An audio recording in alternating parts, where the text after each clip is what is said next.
Oh, hello people. Ray Townsend here, Charlie Tango 1, better known as, I think. This is, oh dear, got something in my eye. Something totally different.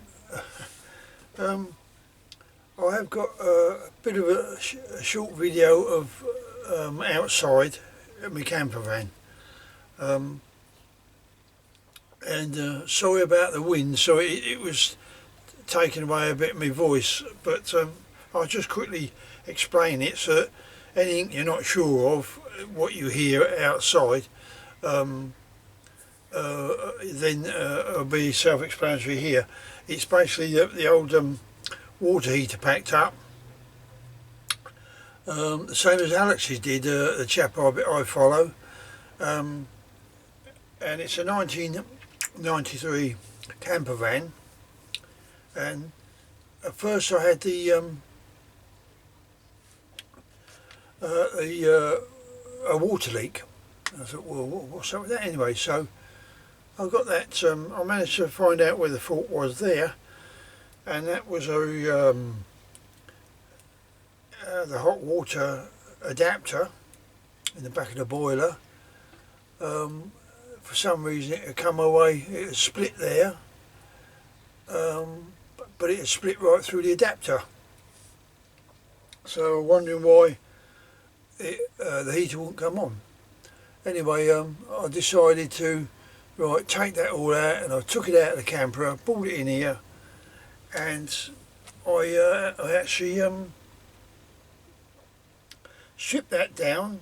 I thought, while I'm at it, give it a good clean up, which I've done, and I thought, for safety's sake, I'll put the water, the non-return valve cold water adapter. I thought I'll replace that before that goes. So I've done that. So it's a white plastic, and for some reason, when you think about it, well, it's had a good innings right from 1992, 93, and they get brittle. Keep getting hot and cold. I think that's what the cause is. So I thought, well, I'll change it anyway. So I've done that. I put it all back in the van, fitted it all up, and then once I've got that done, I found that I was getting a leak from the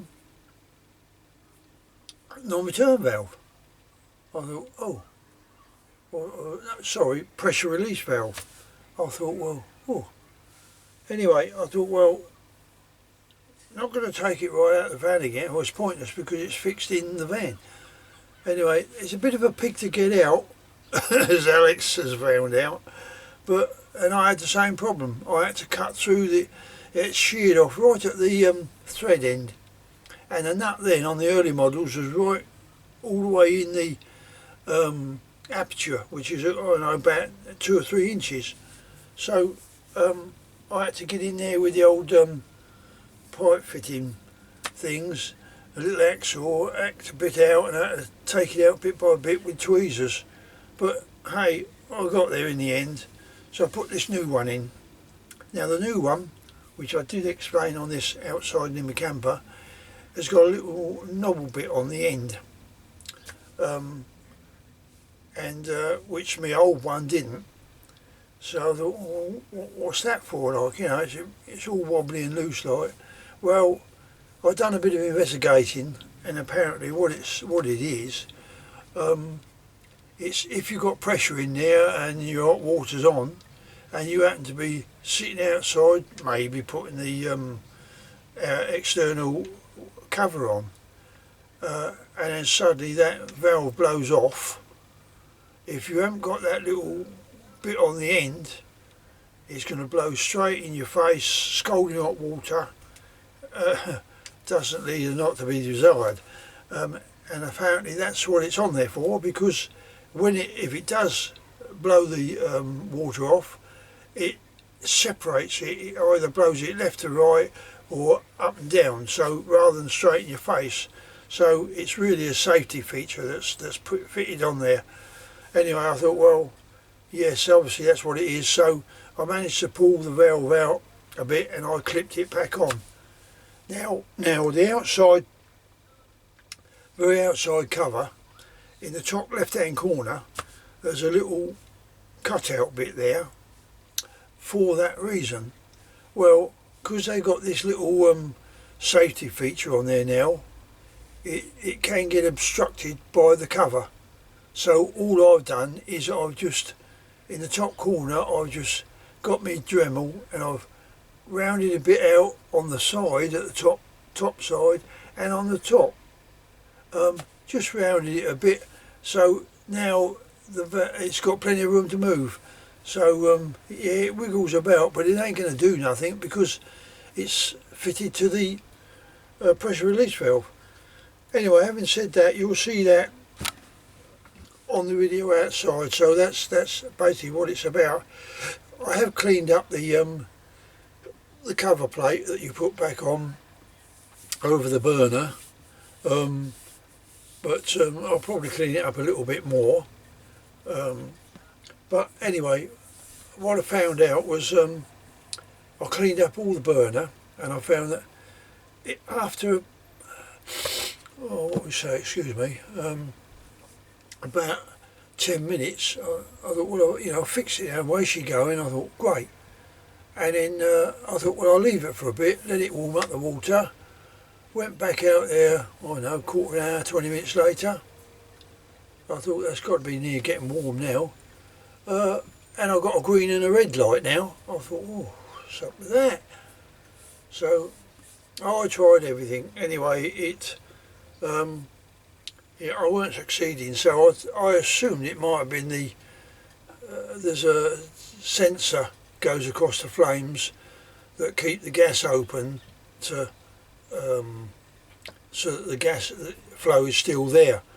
Well, I think that was cutting out or something, and so hence the gas goes off and off, boom, off goes the boiler. Well, I thought, well, I've done everything I can now, and we're down to electrics and PCB boards. So I thought, no, I've got the details off of Alex over this gentleman, Gary O'Connelly, I think it is, or Connelly, up in Nottingham. Brilliant bloke. Got his number here if you want it. In fact, I'll give it to you now so you have got it. It's called ARC Systems, ARC Systems, and his telephone number is 079 01 5 444 31, and he's a chap I sent it to, same as Alex did. He sent it up there. Well, I sent this off, bearing in mind today it's what, Wednesday. I sent this off Monday morning to him. He got it Tuesday morning, so he tells me over the phone. And I've just got it back Wednesday morning. Now, you can't get a better service than that, and he's been doing these years. He's done hundreds of them, probably thousands as well. Nice chap to talk to. So I gave him the rundown of what the problems I had with it, and he went, right, blah blah blah, done this, done that. So here it is, returned. I'm just going to turn the camera so you can actually see what it is. So bear with me. I'll bring it down. And I can bring it in a bit, can't I? Now,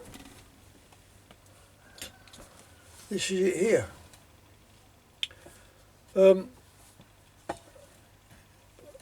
People have told me that this little knob, when it's actually in the burner, or it actually goes in that way, push it in that way, and this red knob, if you turn it clockwise, it increases the flame apparently, or anti-clockwise is colder, clockwise is hotter. but they said most people leave it on full high, so I haven't touched that. Now this is what I fancy was the problem, was this little Pitsy starter, this one and this one. And I thought that this was the problem, that this wasn't getting sufficiently hot enough to keep the gas supply open. So there you go. But before I sent it off to him, I took this off and I cleaned it all up. So it goes rusty on the end, on both ends, and the reason for that is that this box is made of stainless steel, but these two ends are made of mild steel, hence the reason why they do rust up a bit. But he was quite impressed with how clean it really was for its age. So anyway, he's done it, bench tested it, and he assured me all's okay, like. So all that remains now is for me to fit this back in the camper, which is what I'm going to do. Now, there's only a DIN plug that goes in there, but in here, these two screws here, they're the ones that actually fit it to the burner or the tank. Now in there's a little rubber seal there. Oh, sorry, I'm going to bring it in closer so you can see. There's a rubber seal there, can you see that? Just there.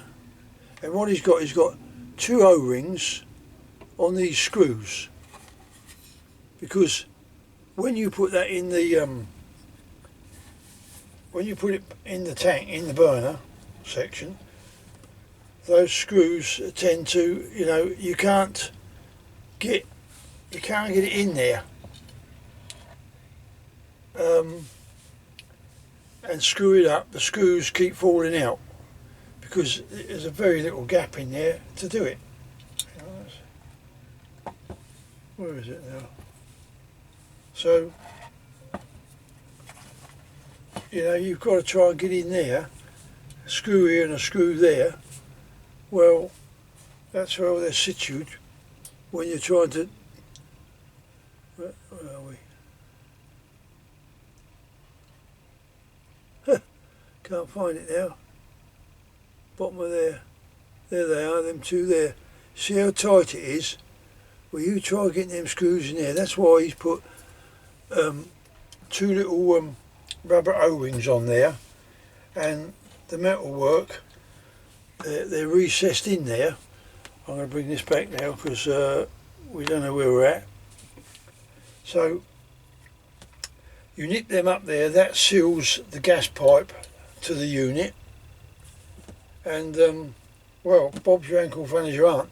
I'm just going to go out and fit it all up now, and then I should give it a test to see if it's all up and running.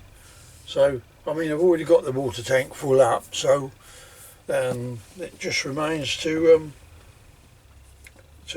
fit it up and see if it all works. So I hope that's helped somebody somewhere, like, because there are quite a few videos out of how to install these, or how to take them out, how to clean them, etc. But he did say when you get it in there, make sure you lift this up when you do these two screws up, because in here, to turn it round yet again, there is a seal, goes right the way round and down under the bottom, and that seals up against the